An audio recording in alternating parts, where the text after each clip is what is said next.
Hey, what's going on, guys? How's everybody doing? I know it's been a long wait, but we're back. This is FF Real Talk. For those of y'all that are new, that are just now joining or seeing this for the first time, my name is Mitchell, and some of y'all will know me from Twitter. Some of y'all will know me from either watching probably the auction video I did years ago on here, or just trying to get updated with the rankings that I've been promising for weeks that I was going to do. And it's just been a lot going on, and I'm finally going to do it, and we're going to start with the running back rankings. But before we get into it, a little bit of house cleaning. One, for the upcoming year in terms of weekly waiver ad videos, I'm not 1,000% sure yet if I'm going to be doing them every week or if at all. The situation in my life is different now than it was last year. I'm much more busier, don't quite have the time, and I don't want to come with no half-ass stuff if I'm not going to be doing it the way I want to be doing it. So I'll probably do one the first week, and after that I'll be able to gauge it, because I usually do them on Tuesday nights or whatever after the Monday night football game is passed and everything's situated. So after I try this first week, I'll see how it fits into my rotation with everything I got going on, and I'm going to play it by ear. But it's a possibility that it doesn't happen, so I apologize ahead of time for anyone who will be waiting for that if it doesn't happen. But regardless, I'm going to do these rankings videos. This was something I promised, and they're going to get done. And like I said, another house cleaning item I want to do is just to touch on something. Most of us play ESPN Fantasy League. Some of us play Yahoo. Some of us play NFL.com, etc., etc. There's millions of types of leagues out there, millions of ways to play fantasy football yearly leagues. But ESPN has changed their format across the board in terms of what a standard league is now. It's PPR as opposed to regular scoring. And if you haven't played PPR before, you know that you wouldn't know, but I'm going to explain what it is. It's points per reception. Some leagues have a full point for every time a player catches the ball. Some have half points, some have 0.25 points. It depends. I'm not sure what standard leagues are going to be for ESPN, because I haven't started drafting in anything yet, and I haven't got in any lobby leagues, so I don't know if it's half a point, full point, or whatever. But ESPN leagues now are not full point, but PPR leagues. And another difference that's going to be in these league changes with the PPR is you're going to get fractional points. If I'm not mistaken, we're getting decimal scoring this year, meaning it's going to make, to me, I like the improvement, because what it'll do is it'll give less chance for these variances with ties and matchups.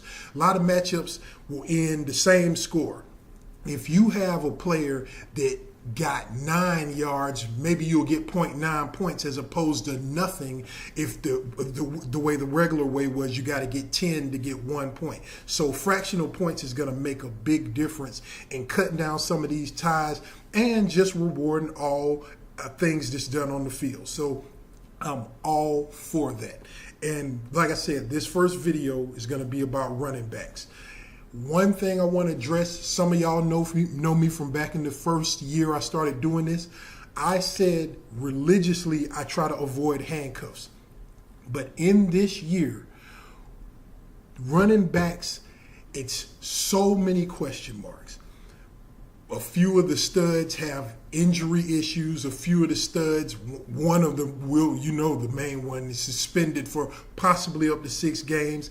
And once you get past number 6 in my rankings, it's going to be a lot of up in the air stuff where you're guessing based on what they did last year.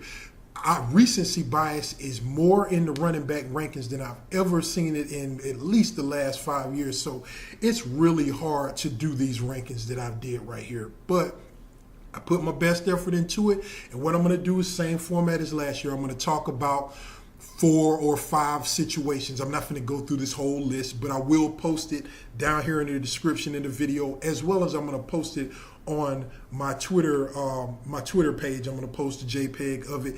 And I was thinking about probably opening a Facebook or opening an Instagram where I can post it so you guys can see. But let's just get started with it right now. And we're going to start with probably the biggest story of the preseason, which is Ezekiel Elliott. Y'all know this by now, 6 games suspension. But if you haven't done the math, what that actually means is we won't see him till week 8 because the Dallas Cowboys bye week is week 6. So he'll miss 7, he'll come back week 8. If you all know, the fantasy regular season is 12 games long. 13 through 17 is usually the playoffs. So what that in turn means is Ezekiel Elliott, if he serves the full suspension, will have at most 5 games of the regular season, which is less than the games he suspended. So we got 2 scenarios here. It's a possibility that he can serve the full suspension, obviously, or he gets none of it, which is best case scenario, or he gets some of it. If he gets it all, to me, he is nowhere near draftable before the 4th, the 5th round.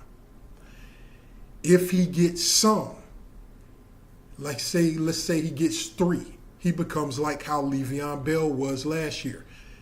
He becomes back where he was before we knew the results, which was basically running back number 3. If he gets none, obviously he's a first round pick. So the truth is, we won't know how this will be. We know he's appealing. He had up to a couple days to do it. So we'll hopefully see some results before the next few weeks in terms of if they reduce it or if they prolong it or whatever. But either way, if as it stands right now, he is no more than an early 4th round pick. And for anyone who's drafting Ezekiel Elliott, you must draft Darren McFadden. I've usually never been a proponent of handcuffs before, but this year, as I said, it's a little bit different. And here's another reason why just offhand, though I said Ezekiel Elliott is a 4th round pick, if the situation is at its worst, I'm probably not going to own him in any leagues because I'm not going to take the risk on Darren McFadden. Too injury prone. He's a lot older, though he had a couple of years ago he had a good season. I don't trust him. I don't want to bank on a handcuff to hold me down up until whatever happens with this Ezekiel Elliott situation. So I'm kind of avoiding it. But if the draft and you're in goes long and Ezekiel Elliott gets pushed way further down and you're like, it's too good of a deal to just grab him, go ahead and do it. But make sure you get Darren McFadden or trade with the guy who got him to get him. Because for the possibility of what he might do, you're going to need him to hold things down. Similar situation in terms of starter/handcuff with the next people I'm going to talk about, which is the Panthers running back situation.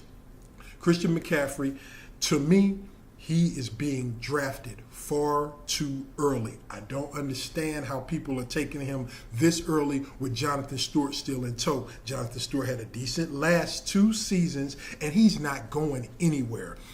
The supposed start is McCaffrey, but who knows? I don't see that as the split might even be 60-40, maybe 50-50. And if it's a 50-50 split, there's no way in the world he should be within the top 15, which I've been seeing him ranked by some people. I personally have him ranked 20, and that's being generous. So again, he's far from, there's many rookies that I'd rather have before him. I have personally Dalvin Cook at 17. I have Joe Mixon at 15. And of course, I have Leonard Fournette at 10 on here. So again, I wouldn't take Christian McCaffrey too high because of the presence of Jonathan Stewart. So keep that in mind. Another handcuff situation that's got some injury implications across the board with 3 names here. The Baltimore Ravens. Danny Woodhead is the starter out there. Terrance West is now the backup because of Kenneth Dixon going down. All 3 have injury concerns, and particularly Woodhead. Woodhead is a powerful runner. He's a small guy. He's got great hands, and he is an excellent target for PPR because he does everything. He runs, and he's going to be a great pass catcher out of the backfield. I personally have Woodhead ranked number 11 because I love him this year. all if he stays healthy. We'll see. If you draft Woodhead, even far more so than McFadden and Elliott and even Stewart and McCaffrey, you want to own Terrance West immediately. You're going to have to overdraft to get him too, because everybody knows this situation. But I'm looking for a big year with Woodhead if he stays healthy, which he is highly injury prone, but we'll see. And he's coming off a big injury. So if you're getting Woodhead, you're going to want to get West. Fourth situation will be the Oakland Raiders. Marshawn Lynch. I presently have him as number 9. I might be giving him a little bit more credit than some are. A lot of people are thinking they've heard these rumblings out there that he's going to get less than 200 carries. I personally don't believe that. At this point, he's the type, give him what he's going to get. He ain't got but a few more years left. And if you can get the best out of Marshawn Lynch in this latter stage of his career, coming back after a full year of rest, they're going to want to use that. Though if the situation shows the be anything like how it was last year with Oakland, he might have just 200, and he will be splitting it with DeAndre Washington, and possibly DeAndre Washington might not even be the true handcuff to Lynch. So that's why it's a little difficult with drafting Marshawn Lynch. I personally want to avoid it, but this is truly one of those, it could be very good or it could be a mess situation because he's just not in tune with it anymore, because a year off is rest in one way, rust in the other. So we'll see. But I presently have him at number 9. And the last team I want to talk about is the Rams and Todd Gurley, who I have ranked at number 14.